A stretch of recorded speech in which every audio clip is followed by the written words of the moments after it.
Aunty, ఆ చామంతి ఏది? ఆ హంతకురాలేది? ఏ చామంతి, చామంతి రావే. నువ్వు ఎక్కడికి తప్పించుకోలేవు, ఎక్కడికి పారిపోలేవు. రావే.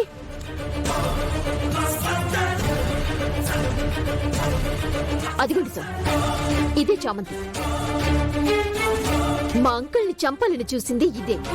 ఇలాంటి నరరూప రాక్షసులు బయట ఉండకూడదు. వెంటనే అరెస్ట్ చేయండి సార్.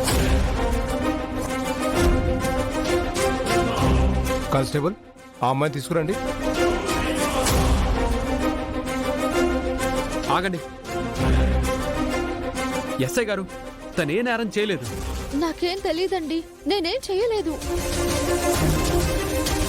నువ్వు చేయకపోతే ఇంకెవరు చేశారు? ఆ త్రిశూలంతో నాట్యం చేసింది నువ్వే. ఆ త్రిశూలంతో మా ఆంటీని చంపాలని విసిరింది నువ్వే. నేను కాదు. అసలు నేను పట్టుకున్న త్రిశూలం అది కాదు. ఎవరో చేసి ఇందులో నన్ను ఇరికించాలన్న ప్రయత్నమే ఇది. అసలు నేరస్తుడు తప్పించుకోవాలి అని పన్నిన పన్నాగం ఇది. చాలే, నోర్మయ్. రెడ్ హ్యాండెడ్ గా దొరికిపోయా కూడా ఇంకా నాటకాలు ఆడుతున్నావా?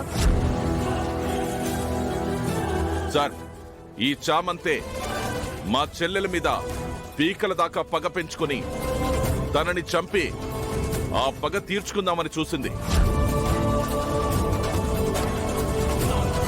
పాపం మా బావ తనని కాపాడాలని అడ్డొచ్చేసరికి మా బావకి తగిలింది. ఇప్పుడు దీనివల్ల మా బావ చావు బ్రతుకుల్లో ఉన్నాడు సార్. మా చెల్లెలి పసుపు కుంకాలు ఎలా కాపాడుకోవాలో తెలియక మేమంతా సతమతం అవుతున్నాం సార్.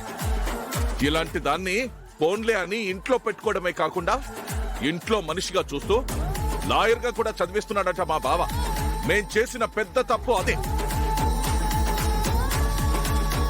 ఇలాంటి దానికి శిక్ష పడాల్సిందే. అరెస్ట్ చేసి తీసుకెళ్ళండి సార్.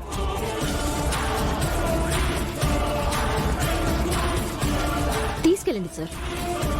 నేనిచ్చిన కంప్లైంట్ కి వాల్యూ ఇవ్వండి. ప్లీజ్ రండి. నేను చెయ్యని నేరానికి అన్యాయంగా నన్ను అరెస్ట్ చేస్తానంటున్నారేంటి సార్? ఆయన చెప్తున్నారు కదమ్మా.